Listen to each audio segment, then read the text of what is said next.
Hi dear students, welcome back to a new video lecturing. Next ഒരു character. ഇനി ഞാൻ പറയാൻ പോകുന്ന ക്യാരക്ടർ ഈ പോരിഫറയിൽ മാത്രമായി കാണുന്ന ഒരു ക്യാരക്ടറാണ്. The character is called as they have a specialized water transporting system. They have a specialized water transporting system called canal system. They show a specialized water transporting system in their body called as canal system. Is exclusively seen in this porifera. ഈ പോരിഫറ എന്ന ആനിമൽസിൽ മാത്രം കാണുന്ന ഒരു ക്യാരക്ടറാണ് ഞാൻ ഈ പറയാൻ പോകുന്ന കനാൽ സിസ്റ്റം. സപ്പോസ് നമുക്കറിയാവുന്ന സ്പോഞ്ചസിന്റെ ബോഡിയുടെ സ്ട്രക്ചർ ആണ് ഞാൻ കാണിച്ചത്. We know their body have numerous openings or pores. These openings or pores called as ostia. They are pore-bearing animal because their body bears numerous minute openings or pores. നമ്മളിങ്ങനെ അനിമലിന്റെ body എടുത്ത് നോക്കിയാൽ അവരുടെ ബോഡിയിൽ ഒരുപാട് സുഷിരങ്ങൾ കാണപ്പെടാം. These are pores. These pores are called as ostia. ഇങ്ങനെ numerous ആയി ഓസ്റ്റിയ ബോഡിയിൽ സർഫസിൽ ഉള്ളതുകൊണ്ടാണ്, അല്ലെങ്കിൽ പോർസ് ബോഡിയുടെ സർഫസിൽ ഉള്ളതുകൊണ്ടാണ് ഈ ഗ്രൂപ്പിനെ നമ്മൾ പോർ ബെയറിംഗ് അനിമൽസ് എന്ന് വിളിച്ചത് തന്നെ. ഇവരുടെ സർഫസിൽ ന്യൂമറസ് ആയിട്ടുള്ള പോർസ് കാണുന്നു. അതിലൊരു പോറാണ് ഞാൻ ഈ കാണിച്ച ostia. We know this is the ostia. This ostia leads to this internal cavity. ഈ ഓസ്റ്റിയ ഓപ്പൺ ചെയ്യുന്ന internal ക്യാവിറ്റിയിലേക്കാണ്. We know this internal cavity is called as spongocoel.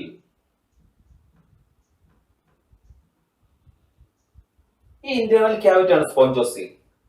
ഈ സ്പോഞ്ചോസീൽ ഒരു ലാർജ് എക്സ്ഹാലന്റ് ഓപ്പണിംഗ് കാണുന്നു. പുറത്തേക്ക് ഒരു വലിയൊരു ഓപ്പണിംഗ് കാണുന്നു. This large exhalent opening called as osculum. This large exhalent opening called as osculum. നമ്മൾ നേരത്തെ പറഞ്ഞാണ് ഇതാണ് അവരുടെ സ്ട്രക്ചർ ബോഡിയുടെ. See, they lives in water. ഇങ്ങനെ വാട്ടറിൽ കാണപ്പെടുന്ന അനിമൽ ആണ്. വാട്ടറിൽ കാണുന്ന അനിമൽസിൽ ഇവിടെ ഫ്ലജല്ലേറ്റഡ് ആയിട്ടുള്ള കൊയാനോസൈറ്റ്സുകൾ കാണപ്പെടുന്നുണ്ട്. ഈ കൊയാനോസൈറ്റ്സ് ഇങ്ങനെ ബീറ്റ് ചെയ്യും അതിലെ ഫ്ലജല്ല ബീറ്റ് ചെയ്യുമ്പോൾ വാട്ടർ കറന്റ് ഉണ്ടാവും. As A result water enters into the spongocoel. Water എവിടേക്ക് എൻ്റർ ചെയ്യുന്നു? This water from the surrounding enters into spongocoel through the ostia. Ostia വഴി വാട്ടർ സ്പോഞ്ചോസിയിലേക്ക് എൻ്റർ ചെയ്യുമ്പോൾ ഇതെല്ലാം flagellated സെല്ലുകളുണ്ട്, ഫ്ലജല്ലുണ്ട്, കൊയാനോസൈറ്റ്സ്. This flagellated cell propel it towards the osculum. ഈ വാട്ടറിനെ ഓസ്കുലത്തിന് നേരെ Propel ചെയ്യും. അതിന്റെ result ആയിട്ട് ഇവിടേക്ക് എൻ്റർ ചെയ്യുന്ന വാട്ടർ ഓസ്കുലം വഴി ഇങ്ങ് പുറത്തേക്ക് പോവുകയും ചെയ്യും.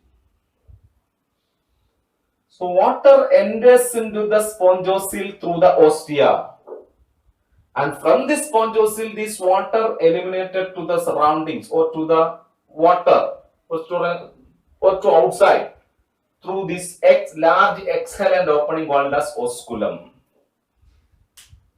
This flow of water through ostia to spongocoel and spongocoel to out through the osculum is called as canal system. ഈ വാട്ടർ ഫ്ലോ ആണ് നമ്മൾ പറയുക canal system. So canal system means water from the surrounding enters in the spongocoel through the ostia, and from the spongocoel this water given out through the osculum. This flow is known as canal system. എങ്ങനെയാണ് canal systemത്തിൽ water flow എന്ന് പറയുക? Through the ostia, water enters into spongocoel. Ostia വഴി water spongocoelലേക്ക് enter ചെയ്യും. Then from the spongocoel this water given out through the osculum.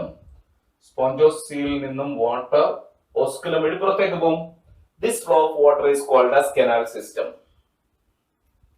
ഇങ്ങനെ ഒരു canal system നടക്കുമ്പോൾ എന്തെല്ലാം കൂടെ അവിടെ പെർഫോം ചെയ്ത് നോക്കാം.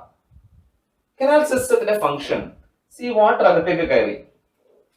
This incurrent water contain their food. ഇതിൽ അവർക്കുണ്ടായിരുന്ന ഫുഡ് ഉണ്ടായിരിക്കും. This incurrent water contain their respiratory gases like oxygen. And from the spongocoel water opens out through the osculum When water flows out through the osculum, the waste from their body also eliminated. സ്പോഞ്ചോസിൽ നിന്നും water പുറത്തേക്ക് പോകുന്നതിനോടൊപ്പം അവരുടെ ബോഡിയിലുള്ള waste കൂടെ പുറത്തു പോകും. അപ്പൊ ഈ canal സിസ്റ്റത്തിന്റെ functions നോക്കി. This canal system helps in food gathering. അതിന്റെ ഒരു ഫംഗ്ഷൻ അതാണ്, ഫുഡ് ഗ്യാദറിംഗിന് സഹായിക്കുന്നു കനാൽ സിസ്റ്റം. റെസ്പിറേഷൻ, റെസ്പിറേറ്ററി ഗ്യാസസിന്റെ എക്സ്ചേഞ്ച് ഹെൽപ്ഫുൾ ആവുന്നില്ലേ? സോ റെസ്പിറേഷൻ ഹെൽപ്ഫുൾ ആവുന്നു. എലിമിനേഷൻ ഓഫ് വേസ്റ്റ് മെറ്റീരിയൽ, അവരുടെ ബോഡിയിൽ നിന്ന് വേസ്റ്റ് എലിമിനേറ്റ് ചെയ്യുന്നു. So canal system helps in food gathering, respiration, elimination of waste etcetera are the functions of this canal system. ഇത്രയാണ് ആ canal സിസ്റ്റത്തിന്റെ functions എന്ന് പറയുന്നത്. ക്ലിയർ ആണോ? അപ്പൊ ഇതാണ് ഈ ഇവരുടെ മാത്രം ഒരു സ്പെഷ്യൽ ക്യാരക്ടർ ആണ് ഈ കനാൽ സിസ്റ്റം. ആ കനാൽ സിസ്റ്റത്തിലെ വാട്ടർ ഫ്ലോയും അതിന്റെ ഫംഗ്ഷനാണ് നമ്മൾ പഠിച്ചു കഴിഞ്ഞത്. ഈ കനാൽ സിസ്റ്റത്തിൽ വാട്ടർ കറന്റ് ജനറേറ്റ് ചെയ്യുന്ന സെൽ ഏതാന്ന് ചോദിച്ചാൽ കൊയാനോസൈറ്റ്സ്. നമ്മൾ നേരത്തെ പഠിച്ചാണ് കോളർ സെൽസ് ഓർ കൊയാനോസൈറ്റ്സ്. അവരാണ് ഇവിടെ വാട്ടർ കറന്റ് ഉണ്ടാക്കുന്നത്. ഈ വാട്ടറിന്റെ ഫ്ലോയ്ക്കുള്ള വാട്ടർ കറന്റ് ജനറേറ്റ് ചെയ്യുന്ന സെല്ലുകളാണ് കോളർ സെൽസ് ഓർ കൊയാനോസൈറ്റ്സ് എന്ന് പറയുന്നത്. ഇത്രയപ്പോൾ അവരുടെ കനാൽ സിസ്റ്റം നമ്മൾ കംപ്ലീറ്റ് ചെയ്തു.